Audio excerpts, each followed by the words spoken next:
Ali Farchi. On est dans le game, on va commencer avec son parcours, comment il a commencé jusqu'à où il est maintenant.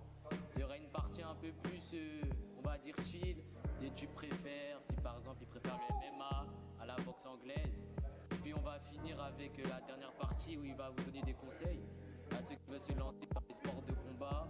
Et puis on va parler un peu de la mentalité adoptée quand on est un combattant. Et puis bon, l'équipe c'est parti, hein. Ben, comment tu as commencé? Et déjà, même est-ce que tu faisais du sport avant la boxe? Oui, bonjour à tous. Déjà, premièrement, oui, avant j'ai toujours fait du sport. J'ai toujours, depuis tout petit, depuis 5 ans, après je pense comme quasiment tout le monde, on a tous fait du foot quasiment. Donc j'ai fait beaucoup de foot jusqu'à mes 15-16 ans. Jusqu'à mes 15-16 ans, on a pas mal joué à un bon niveau quand même, jusqu'en régional un peu, voilà. Et pendant mes dernières années de football, c'est là que je me suis réorienté. On va dire vers 14-15 ans, j'ai commencé à faire mes premiers entraînements de boxe, purement loisir, au Boxing Club Tour Nord. D'accord. Donc j'ai grandi à Tours, j'ai commencé à Tours, et donc voilà. Qu'est-ce qui t'a attiré en fait dans la boxe? Parce qu'il y a différents sports. Pourquoi la boxe en particulier? Déjà depuis tout petit, j'aime beaucoup j'ai toujours aimé les sports de combat, okay. Même regarder depuis tout petit, etc. Et ce que j'ai aimé particulièrement, c'est que j'ai goûté. Okay. Et quand j'ai goûté, j'ai senti ce que j'ai aimé, c'est le fait de se surpasser en fait. Même pas forcément de surpasser son adversaire ou bien d'être meilleur que l'un ou l'autre. Mais c'est vraiment de se surpasser soi-même. Ça, c'est quelque chose qui m'a vraiment, dès le début, dans la boxe, dès le début, c'est quelque chose qui m'a plu et qui m'a attiré dans ça. On va garder pour après, parce que même moi, j'ai des questions à poser, mais on va garder après. Comme on disait, tu as fait à tes 14-15 ans, tu as commencé un peu à faire de la boxe. Comment ça s'est évolué? Comment tu t'es dit, bon, maintenant, je vais faire que de la boxe, j'arrête le foot, le déclic?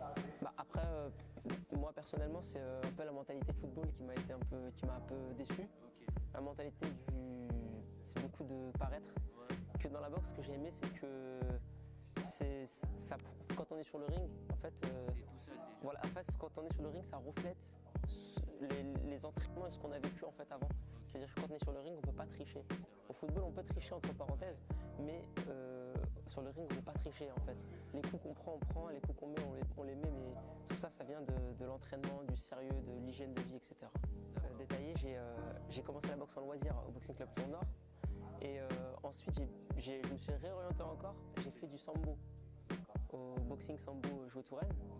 Donc derrière, c'était une époque où pour moi, il y avait une équipe très très soudée, vraiment avec des personnes formidables. Et c'est là qu'en fait, j'ai vraiment commencé à m'intéresser à la compétition. Donc au départ, c'était simplement le loisir. Et c'est au Boxing Sambo Joué Touraine que j'ai commencé un peu de boxe et puis de la lutte, etc. Et c'est là que j'ai commencé à penser compétition. Donc je suis resté 2 ans, 2 ans et demi, et c'est à l'âge de 18-19 ans que je suis parti au Boxing Club La Riche. Et c'est là que je me suis vraiment concentré sur la boxe. Et voilà, j'ai été encadré. Et puis, Par exemple, tu fais de la kickboxing, on est d'accord? Je sais qu'il y a beaucoup de personnes, même moi je me suis renseigné un peu, mais tu vas pouvoir mieux nous enseigner. Tu peux nous expliquer c'est quoi la kickboxing? Parce que par exemple, je sais que beaucoup de gens savent, la boxe anglaise par exemple, c'est que les points. La kickboxing, comment ça fonctionne? Ouais, c'est ça. En fait, c'est des disciplines qui sont différentes. Donc, la boxe anglaise, comme tu viens de nous dire, c'est que on n'attaque qu'avec les poings. On a le droit qu'aux poings, au-dessus de la ceinture. Et après, il y a le kickboxing. Il y a la boxe française, la savate, il y a beaucoup d'autres disciplines, il y a le full contact aussi. Donc les différences, c'est que le kickboxing, on est pieds nus, déjà, comparé à la boxe anglaise, etc. et la boxe française, par exemple. Donc on est pieds nus et on a le droit aux poings aussi également. Et on a de là en plus les pieds et on va dire les tibias. Donc on peut bloquer, etc. pour se défendre. Et ensuite, il y a le K1. Donc le K1, c'est la discipline où je suis, moi, particulièrement concentré là-dessus. Donc le K1, ce sont le kickboxing, donc les poings avec les jambes, et il y a les genoux en plus. On a le droit de rajouter un genou, une saisie, un genou, mais on doit relâcher. Et ensuite, il y a la boxe thaï, pour les gens qui beaucoup aussi me demandent la différence. Donc la boxe thaï, comparée au K1, c'est qu'il y a des coudes en plus, on peut ajouter des coups de coude. Et en plus de ça, on peut saisir, donc c'est-à-dire ça s'appelle le clinch, on peut saisir en cas d'attaque de jambes, de bras, on peut saisir et peut continuer. L'arbitre ne sépare pas. Bon, après, peut-être je vais dire la merde, mais quand tu saisis que tu mets des coups de genoux, du coup, t'es plus proche, ça fait peut-être plus mal aussi, du coup. Non, c'est la même. Non, c'est la même forcément.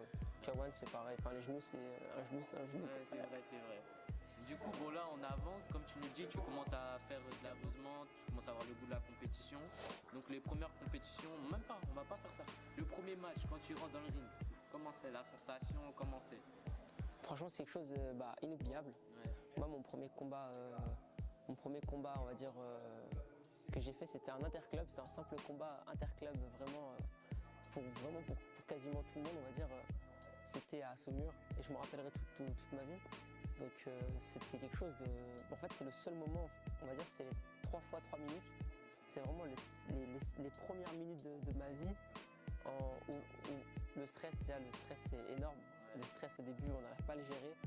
Mais voilà, on aime après en fait. Quand tout ça se termine, en fait, on aime ce stress.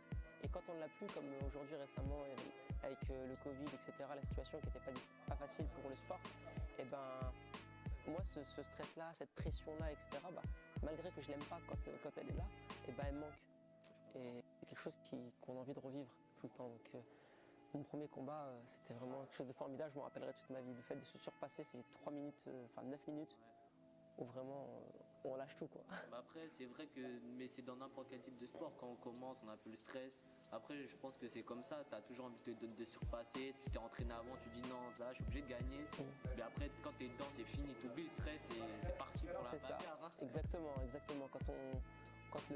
Quand le combat commence, au premier échange, deuxième échange, il y a déjà la boule au ventre qui s'en va. Et puis après, c'est que le réel qui reste, en fait. Là, le stress, tout ça part. Et le réel qui reste. Donc, en gros, le réel, c'est parce que tu as préparé pour ce moment-là, quoi. Donc, voilà. On va faire un bon bond, comme je disais. Tu peux les moments forts, on va dire, de ta carrière, ce que tu as pu gagner au niveau palmarès. Alors, au niveau palmarès, aujourd'hui, je suis actuellement à 51 combats. J'ai 43 victoires. Et j'ai 14 victoires gagnées par KO. Donc ensuite sur mes titres, je vais essayer de les faire dans l'ordre. Non, après si t'en oublies, c'est pas très grave. J'ai été 2 fois vice-champion de France en amateur de boxe thaï. Okay. Comme au début, j'ai commencé par la boxe thaï. Et ensuite, j'ai été champion de France 3 fois en K1. Donc j'ai été champion de France en K1 en espoir, champion de France classe A, c'est l'équivalent du semi-pro. Et j'ai été champion de France pro en 2019 en K1. Okay. Et ensuite, donc je suis actuellement aussi membre de l'équipe de France depuis 2016.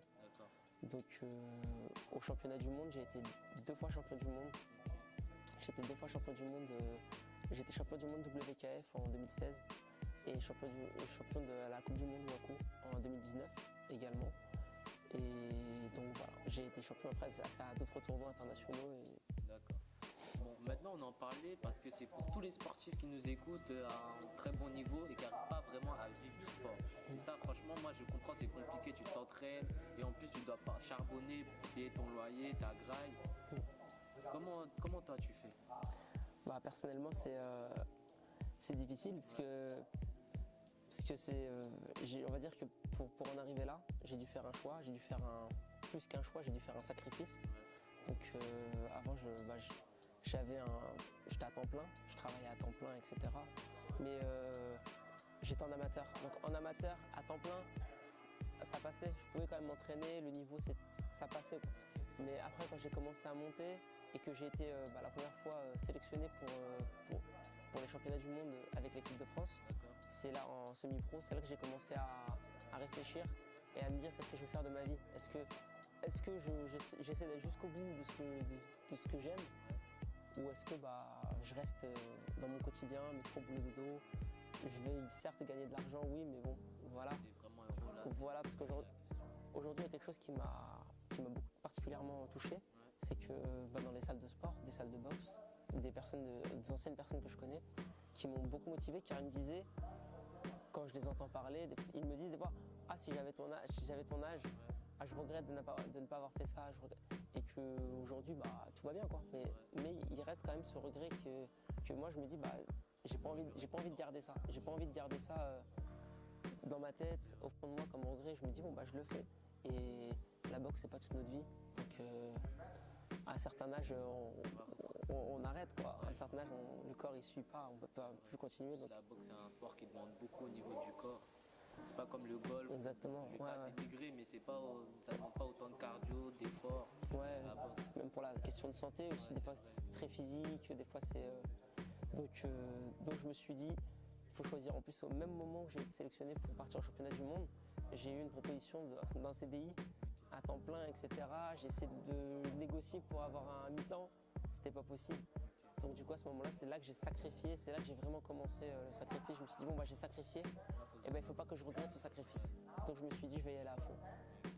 Bon, l'équipe là, on va passer au moment où tu préfères. Je vais poser quelques questions à Ali, et puis on va passer à la dernière partie de l'interview, et puis c'est parti.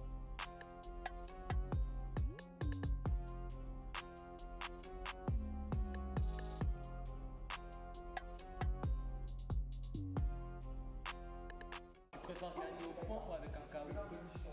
Je préfère gagner avec un KO. Tu préfères la boxe anglaise ou le MMA? Bonne question, je suis entre les deux. Je suis au K1. Tu préfères un entraînement cardio ou technique? Je préfère un entraînement cardio. Tu préfères gagner les championnats du monde en amateur ou les championnats de France en professionnel? Championnat de France pro. Tu préfères faire face à un boxeur expérimenté ou un boxeur avec plus de fin que toi? Bonne question. Franchement, Après, si tu sais pas, c'est pas grave. Hein. franchement, un mec à la dalle, Ouais, plus expérimenté que toi, parce qu'il a gagné avec l'expérience. je préfère gagner quelqu'un qui a plus d'expérience. Après, au moins, Parce que plus fin que moi, je trouverais pas. Tu préfères un combat gagné au mental ou un combat gagné grâce à ton expérience? Du coup, c'est inversé. Un combat gagné au mental. Tu préfères avoir une carrière sans défaite mais sans grands combats, ou une carrière avec des défaites mais avec beaucoup de grands combats, que tout le monde se rappelle? Le deuxième, pas forcément avec des défaites et beaucoup de gros combats.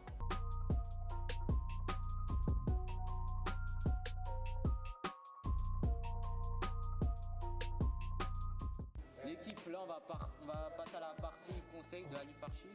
Si par exemple, moi je suis un jeune combattant, je vois tes combats et ça m'a motivé.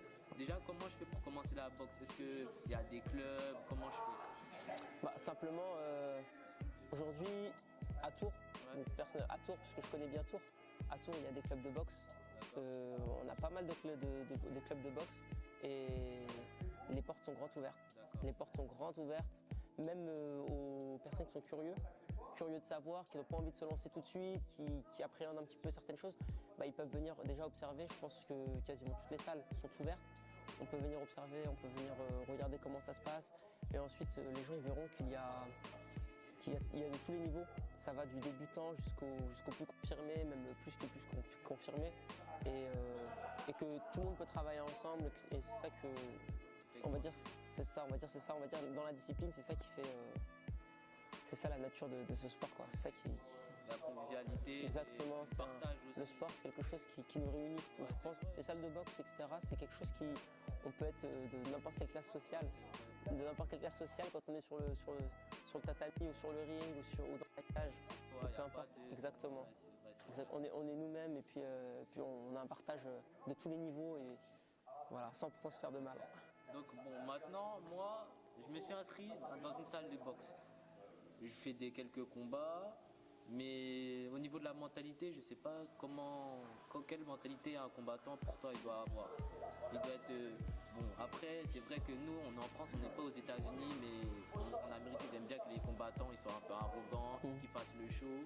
Puis après, chacun sa personnalité. Mais toi, par exemple, un jeune qui commence, tu vois, qui s'entraîne, quelle mentalité il doit adopter? Il doit être bon, après ça semble logique, il doit être déterminé, mais tu peux nous en dire plus, par exemple toi, comment tu étais au début au niveau de ta mentalité? Alors personnellement, je sais que la boxe, c'est un des sports le plus difficiles. Donc qui dit sport le plus difficile, qui dit faut avoir un mental d'acier, faut rien lâcher. Donc quand on fait quelque chose, faut le faire à fond. Et c'est un sport individuel. Donc même si on est derrière avec un énorme staff, une grosse équipe, on reste quand même individuel. Donc il faut faut savoir être fort tout seul quand même. Donc je pense qu'il faut savoir être fort mentalement et vraiment savoir ce qu'on veut. Si on ne sait pas ce qu'on veut, bah on risque de se perdre. Je pense que si on sait ce qu'on veut, on essaie de se concentrer, on fait les causes, les choses et les causes pour faire ce qu'on veut, bah je pense qu'on y arrivera. J'ai une question. Tu penses qu'on peut arriver à un bon niveau dans la boxe, peu importe l'âge auquel on commence? Bon, après, il ne faut pas commencer à 30 ans aussi. Mais par exemple, si quelqu'un qui n'a jamais fait de la boxe et il commence par exemple à 17, 18 ans, est-ce que c'est possible pour lui d'arriver à un bon niveau quand même? Ouais. Bah, moi, personnellement, je pense que je suis un exemple sur ça, car j'ai commencé la boxe tard, assez tard. Il y en a beaucoup qui ont commencé à l'âge de 7 ans, 8 ans, très très tôt, et qui pourtant derrière ne vont pas forcément plus loin, car après, des fois, chacun a un choix de vie différent. Mais moi, personnellement, j'ai commencé la compétition tard. Donc, j'ai commencé mon premier combat à 20 ans, 19 ou 20 ans. Donc, voilà. Et après, je pense qu'il y a d'autres plus grands champions qui sont reconnus aujourd'hui, qui ont commencé aussi même plus tard que moi. Il y a des champions qui ont commencé à 26 ans, il y en a un qui a commencé à 33 ans et qui sont aujourd'hui dans les plus grandes organisations au monde. Donc je pense que c'est des très bons exemples aussi pour ça, comme quoi il n'y a pas d'âge pour commencer. Je pense que la question c'est la détermination et la motivation. D'accord. On va finir avec les projets, les futurs combats que tu vas faire pour la suite. Il y a des combats que tu peux nous dire maintenant ou peut-être garder en secret. C'est le moment, on va dire, promo, on va dire. Ouais, pas de souci. Donc jusqu'à présent, j'ai pas mal combattu déjà depuis le début de saison. Donc là, je suis en pleine lancée. Et heureusement et malheureusement, ça ne s'arrête pas. Du coup, la prochaine échéance sera dans 10 jours, je pars en stage en collectif France FFK-NDA. Donc éventuellement les prochaines sélections pour les prochains championnats d'Europe et championnats du monde. Et après ça, je combattrai le 5 mars à Tours, à domicile. Il faudra supporter Ali, hein. Ouais. On vous voit. Hein. Et je compte sur vous. Et donc le 5 mars, je combattrai j'ai la chance de combattre dans un superbe événement reconnu en France, la Nuit des Titans. Donc je combattrai pour un tournoi. J'affronterai en demi-finale un Turc et en finale soit un Algérien, soit un Français. Donc on se prépare pour la prochaine échéance. Ensuite, je combattrai un magnifique événement aussi également à Tours. Donc je compte très fortement sur vous pour venir. Ce sera à La Riche. C'est le Tour Event Fight, 9e édition. Donc j'aurai également un combat à cette date-là. Et ensuite il y a d'autres dates prévues. J'ai pas envie d'en parler maintenant. Donc en préparation. Voilà, mais des très très gros événements prochainement, des challenges pour moi, on va dire, pour terminer l'année. D'accord. Donc voilà. Bon bah Ali, moi je te remercie pour l'interview. Merci beaucoup, merci à vous. Pas de problème. Et puis l'équipe, n'hésitez pas à suivre Ali sur ses différents réseaux. Je vais mettre tout ça en description. Et puis, allez l'équipe.